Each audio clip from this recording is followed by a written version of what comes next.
हरिओम रे प्रिय धनु राशि के साथियों, 3 दिन की 7 बड़ी भविष्यवाणी। साल 2025 के अंतिम 3 दिन आपके लिए निर्णायक रहेंगे, जिसमें गुरु और शनि की दृष्टि आपको जो है बड़े बदलाव देने वाली है। चलिए जानते हैं, विस्तार से जानेंगे। आपका हार्दिक अभिनंदन आपके ज्ञान दर्शन यूट्यूब चैनल में। आज की हमारी वीडियो बहुत खास होने वाली है। 29, 30, 31 दिसंबर साल के ये अंतिम 3 दिन आपके लिए बहुत ज्यादा अहम रहने वाले हैं। अगर आपकी धनु राशि है तो शनि आपके चौथे भाव में, सुख भाव में गोचर कर रहे हैं और शनि की ढैया की स्थिति बना रहे हैं। साथ ही आप देखेंगे कि शनि का यहाँ होना आपके लिए बहुत ही गंभीर और गहरे प्रभाव लेकर आ रहा है।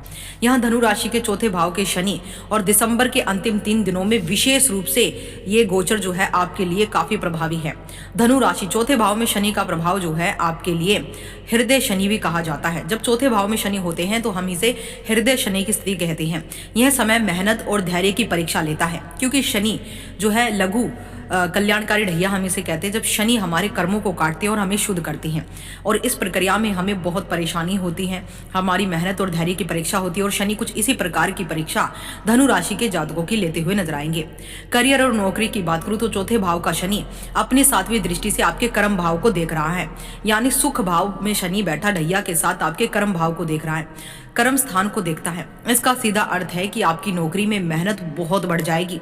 देखिए, शनि का एक सिंपल सा ट्रेजेडी है। शनि जहां पर बैठते हैं वहां पर अशुभ प्रभाव नहीं देते, लेकिन शनि जिस घर को देखते हैं वहां पर स्ट्रगल बढ़ा देते हैं। कुछ ऐसी ही संभावना आपके करियर, कारोबार, नौकरी में होगी। चाहे आप नौकरी पेशा हैं, चाहे आप व्यापारी हो, शनि आपके कर्म स्थान को देखकर आपकी मेहनत को बहुत बढ़ाने वाले हैं। इन 3 दिनों में स्पेशली 29 से लेकर 31 दिसंबर आपको काम में कुछ ऐसे अनचाहे बड़े बदलाव देखने को मिलेंगे, या फिर मैं ये कहूं कि कुछ देरी, रुकावट आपको महसूस हो सकती है। लेकिन याद रखिए, शनि यहाँ आपको अनुशासन सिखा रहे हैं। आपकी मेहनत व्यर्थ नहीं जाएगी, बस फल थोड़ा धीमे मिलेगा, तो आपको धैर्य रखना है। अब बात करते हैं धन और संपत्ति की। तो 29, 30 और 31 दिसंबर चौथे भाव भूमि, भवन, वाहन का होता है। इन दिनों में घर की मरम्मत, वाहन पर अचानक आपका खर्च हो सकता है। धन की स्थिति, पैसा आएगा, लेकिन निवेश को लेकर बहुत सावधान रहें। 30 दिसंबर को किसी के बहकावे में आकर कोई बड़ा निवेश ना करें। यह आपकी बेवकूफ़ी होगी कि आप किसी के कहने पर अपना संचित किया हुआ धन कहीं पर भी लगा देंगे। मानसिक और पारिवारिक स्थिति की बात करूं तो शनि की यहाँ उपस्थिति माता के स्वास्थ्य को लेकर चिंता दे सकती है। घर के माहौल में थोड़ी शांति बनाए रखने की कोशिश करें।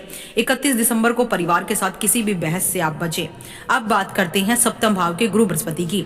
देखिए, सप्तम भाव में गुरु बैठे हैं और अपनी सप्तम दृष्टि से आपके लगन को देख रहे हैं। तो इस समय आपकी धार्मिक पूजा पाठ, धार्मिक यात्राएं, मंदिर दर्शन, नाम जप, साधना इत्यादि की जिज्ञासा तीव्र हो जाएगी। सप्तम भाव में गुरु का बैठना आपके वैवाहिक जीवन को बढ़िया करेगा, आपके पार्टनरशिप व्यापार को बढ़िया करेगा। साथ ही आप दोनों के बीच में गलतफहमियां दूर होंगी। गुरु शनि की ये संयुक्त युति जो है आपके जीवन में कुछ बड़े बदलाव। शनि चौथे भाव को देख रहे हैं, चौथे भाव में बैठे हैं, और यहाँ पर गुरु आपके सप्तम भाव में बैठे हैं। इन दोनों के बीच का तालमेल आपकी नींव को मजबूत करेगा। हालांकि परीक्षा बहुत होगी। गुरु का फल, देखिए, गुरु का फल आपके लिए बहुत अच्छा। 7वें भाव में इस समय आप जो हैं हर प्रकार से अपनी बुद्धि को सही दिशा में काम करेंगे, पार्टनरशिप में लाभ कमाएंगे। शनि आपको जमीन से जुड़ी खुशियां दे सकते हैं, लेकिन कड़ी मेहनत के बाद। यह समय नया घर खरीदने की योजना बनाने के लिए बहुत अच्छा है, लेकिन जल्दबाजी ना करें। 29 दिसंबर कार्य क्षेत्र में वरिष्ठ अधिकारियों से तनाव भी हो सकता है, तो शांत रहें। 30 दिसंबर की बात करूं तो अचल संपत्ति से जुड़ा कोई भी पुराना मामला आपका इस समय सुलझ सकता है।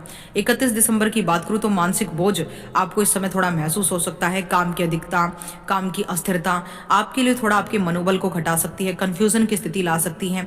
इसलिए किसी के बहकावे में ना आए और लंबी दूरी की यात्राओं से बचे। स्वास्थ्य का इस समय ख्याल रखें। ये 3 दिन आप लोगों के लिए बहुत ज्यादा इंपॉर्टेंट है। गुरु और शनि की स्थिति आपके लिए काफी प्रभावी है इस समय में। तो धनु राशि के जातकों के लिए उपाय के तौर पर देखिए, पीपल के पेड़ के नीचे सरसों के तेल का दीपक आपको रोजाना जलाना है। हनुमान जी की सेवा, हनुमान अष्टक, हनुमान चालीसा का पाठ करें। यह शनि के दोष को कम करता है।